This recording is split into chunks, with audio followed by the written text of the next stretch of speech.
Hello and Happy New Year to you. Today is Women's Little Christmas, and I have to confess, this is an Irish tradition I hadn't heard of until very recently.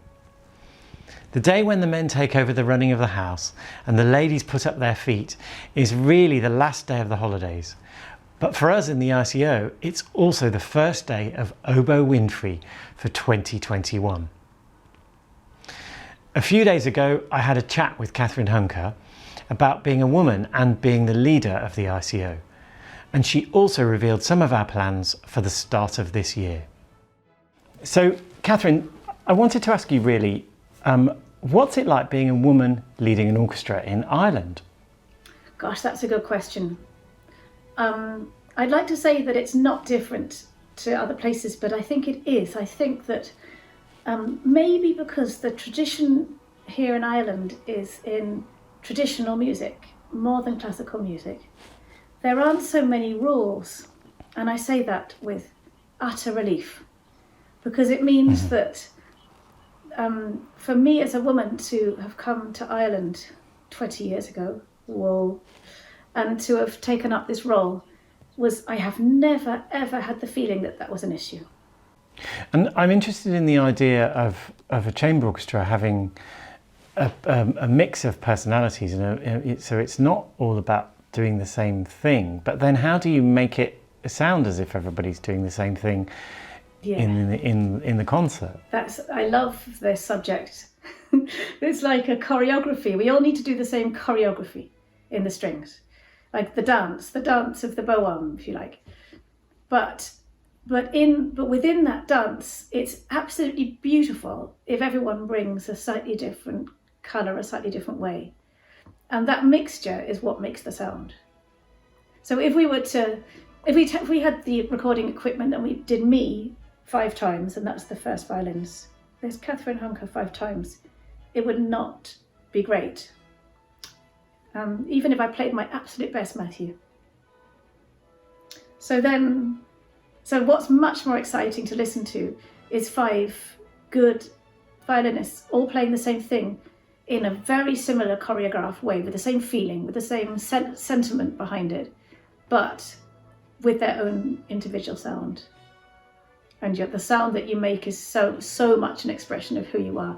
Everybody plays as they are. And do you think that being a woman leader kind of helps that somehow? Well, I don't know, because of course there are men who lead orchestras who are just absolutely wonderful, and there are women that lead orchestras who are wonderful at their job as well. I think that what I had to learn as a woman coming into a leadership role is that I had to shed my preconceived ideas, because I thought that if I was going to be a leader, then I needed to behave in a certain way, in a certain sort of a slightly stern, leadery type way. And it turns out that what works is the total opposite. If I'm gentle, and just be myself. And is that the case just with the ICO, or is that the case when you go to other places? Yeah, well, when I think leading a chamber orchestra is so different to leading symphony orchestra. So when I've been a guest in other chamber orchestras, I would do exactly the same.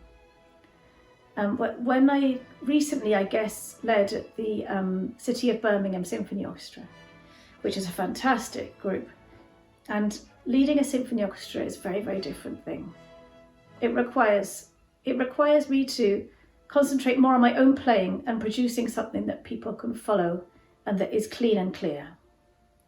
And when I'm leading a chamber orchestra, I'm sort of it's more like sort of trying to connect with everybody. So when I was with the symphony orchestra, I went and said hello to every single member of the section, and they found this quite surprising.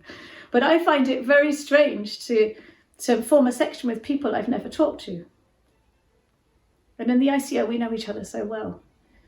And also, I think something that maybe people listening don't know is that, as a general rule, the ICO is nearly always the same players. I mean, as you know, there's not a lot of guests. Isn't that remarkable? And obviously, I mean, it's a really rare thing, isn't it, in the orchestral world? It is, and it's also that there's not much of a turnover, is there? Because people, I think that's probably what you mean as well, is it? That people don't leave. Yeah, absolutely. But also people always come and do the work. They don't always try and be off the work. No. And so does that in some way help you as a leader? Yes, absolutely. So because that means that we formed our way together. We formed, as an orchestra, we have a way of rehearsing, a way of interacting with each other. And that's happened over many years. And the fact that it's really almost always exactly the same people means that everybody just slots into that again. I think it's wonderful. Yes, absolutely. Now, we're looking towards January, February, March. As the year goes on, what's in store for the ICO? It's very positive what's happening in the ICO. We have our wonderful artistic partner, Jörg Wittmann, is coming back in February.